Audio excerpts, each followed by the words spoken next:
Oui, enfin, le coltan extrait sur votre territoire ou sur le territoire de votre voisin, c'est un peu comme le pétrole extrait ici ou là. C'est impossible de savoir. C'est un coltan, c'est pas marqué Made in Rwanda ou Made in République démocratique du Congo dessus. Vous voyez, c'est le problème. Et là, en l'occurrence, ces 120 tonnes, ils passent bien de l'autre côté. Je suis désolé, monsieur le député, ces tonnes ne passent pas du côté du Rwanda. Et j'aurais compris si le Rwanda n'avait pas de coltan, mais le Rwanda a du coltan. Et encore une fois, comme je l'ai proposé à votre collègue, je vous invite. Vous ne voyagez pas ensemble, d'accord. J'invite à venir. Vous avez seul le micro pour l'instant. Enfin, j'entendais quelqu'un me... Oui, mais chacun se parlait, mais vous avez le micro. Merci, monsieur le député. Exprimer ma position, donc je lui dis sur le génocide. Et oui.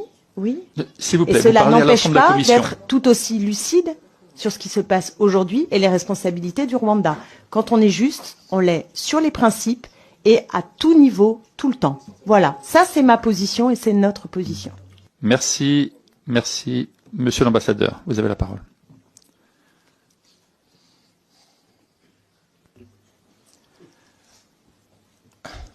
Monsieur le Président, Mesdames et Messieurs les députés, si vous permettez, je vais juste commencer par commenter un peu sur le...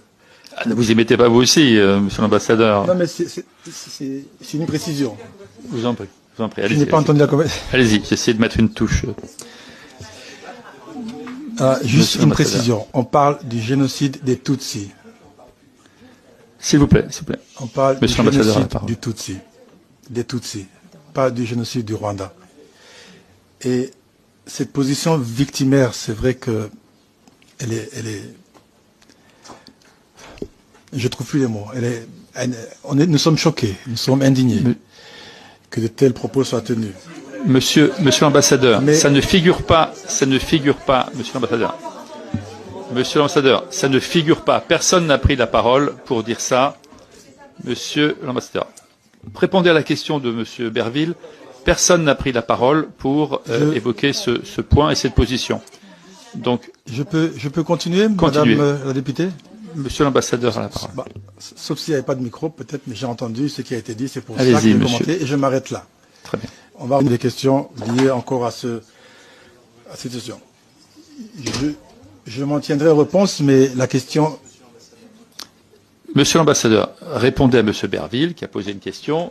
N'écoutez pas ce qui est dit par ailleurs. Monsieur le Président, je vais répondre à monsieur le député Berville. 3 questions. La première liée à la notion du lien entre le Rwanda et le M23. Je crois que j'ai été précis tout à l'heure. Nous n'avons pas, le Rwanda n'a pas de lien avec le M23.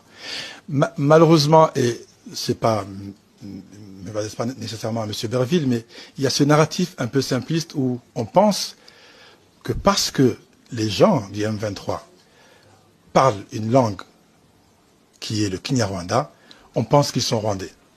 Ce sont, je le précise, des Congolais. Et ils se revendiquent également comme Congolais.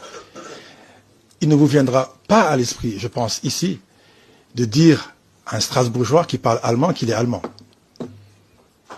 Même chose, le fait qu'ils parlent Kinyarwanda, que ce sont des populations rwandophones, ne les empêche pas d'être des Congolais.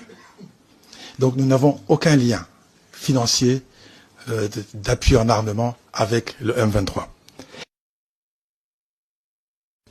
Merci pour votre réponse. La parole à présent pour la France Insoumise à monsieur Aurélien Taché. Merci Monsieur le Président, merci Monsieur l'Ambassadeur. Le 7 avril, ce sera effectivement, ça a été rappelé, la journée internationale consacrée au génocide des Tutsis au Rwanda. Un concert était prévu en France à cette date, le concert Solidarité Congo. Vous avez demandé son report, Monsieur l'Ambassadeur, et vous avez eu raison. Rien ne doit pouvoir entraver le devoir de mémoire sur le génocide et l'horreur que vous avez justement rappelé. Mais rien ne doit non plus pouvoir entraver le devoir de solidarité avec le peuple congolais, aujourd'hui victime d'une guerre d'agression menée dans l'est de la République démocratique du Congo. Après la défaite temporaire du M23 en 2013, 11 pays de la région des Grands Lacs, dont le Rwanda, se sont mis d'accord pour mettre un terme au conflit le plus meurtrier depuis la Seconde Guerre mondiale et garantir la paix au Congo. Ce protocole d'Addis Abeba imposait à ces États le respect de toutes les souverainetés et proscrivait toute forme d'ingérence interne dans les pays voisins. Alors, monsieur l'ambassadeur, j'ai bien compris que vous nous disiez que votre pays n'avait aucun lien direct avec le EM23. Tous les documents de l'ONU et des instances internationales disent l'exact contraire. Tout démontre qu'aujourd'hui, votre pays est le principal financeur de ce mouvement et que votre armée est même présente, malgré vos dénégations ce matin, sur le sol congolais.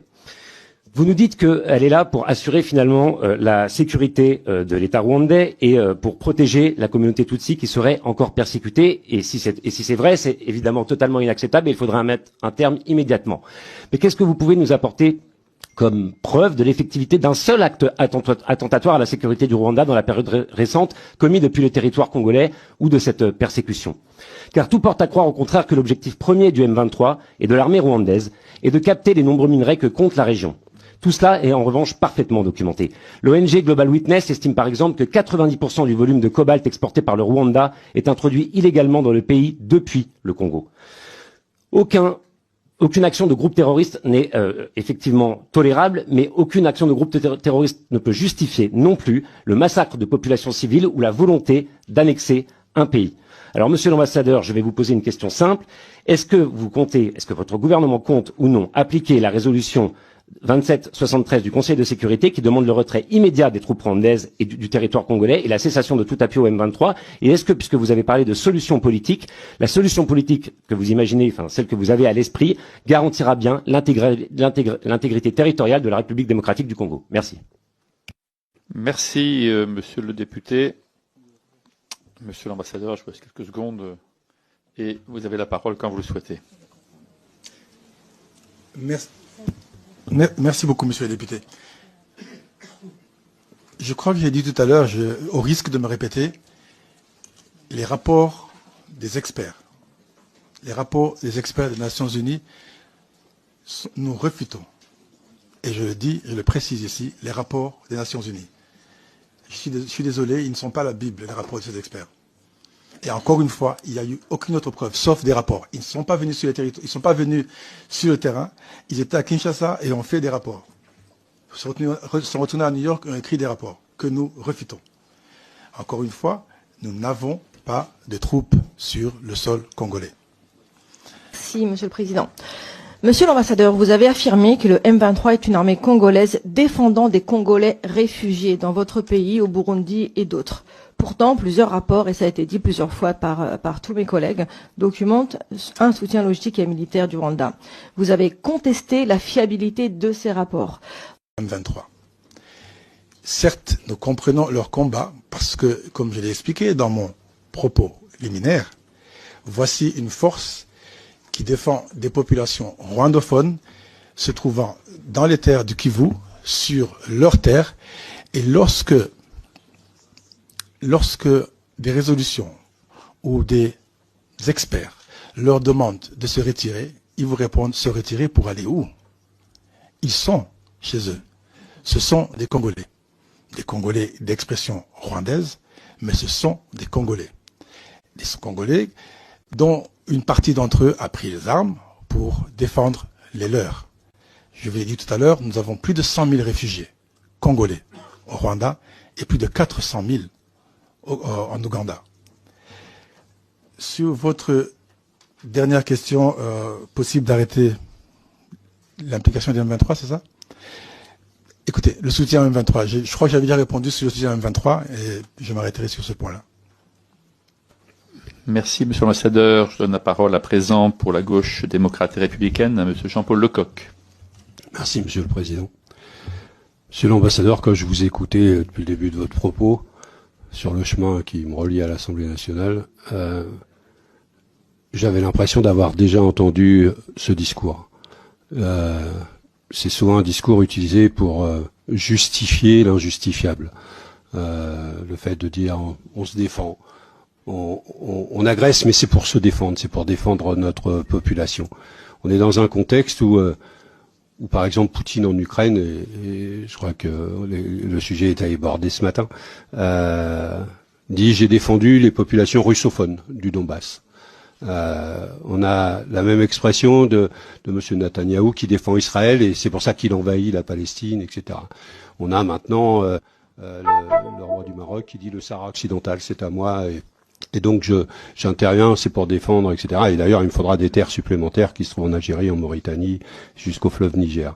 Et vous avez les mêmes expressions. Moi, mes questions, elles sont simples. Puisqu'il y a débat, donc je vais pas savoir qui a raison, qui a tort. La justice internationale est là pour ça. Moi, j'ai pas la capacité d'enquête. Ce que je sais, c'est que ma force politique, le Parti communiste, a pris position et a défendu le peuple rwandais quand il y avait le génocide et a pris position et a réagi à ce moment-là. Ce que je sais, c'est que des matières premières sont actuellement extraites du Congo et vendues à l'échelle internationale. Par qui? Est-ce que c'est le Rwanda qui vend ces matières premières? Au nom de quoi? Enfin voilà, il y a quand même des sujets là-dessus. Le M23 est armé, est solidement armé. D'où viennent les armes? Est-ce que c'est mon pays, la France, qui vend des armes au M23? Je sais que mon pays vend des armes au Rwanda. Est-ce que ces armes ont été volées par le M23 dans les casernes rwandaises? Et donc, moi je vous ai pas interrompu, Monsieur Berville, j'étais pas là quand vous parliez, mais je vous ai pas interrompu tout à l'heure. Hein. Et donc, est-ce que c'est ça? Et puis, comment à l'échelle internationale, beaucoup d'observateurs, jusqu'à l'ONU, dit il y a un sujet, le Rwanda est en train de bafouer le droit international, ne respecte pas les règles des peuples, et vous venez nous expliquer qu'il y a pas de sujet. Est-ce que vous avez raison contre la communauté internationale? Est-ce que la communauté internationale a quelque chose contre le Rwanda qui fait que tout se contraint? J'aurais aimé aussi que vous précisiez les choses dans ce domaine. Merci beaucoup, Monsieur Lecoq. Merci d'avoir suivi la vidéo. Point rendez-vous. À très bientôt.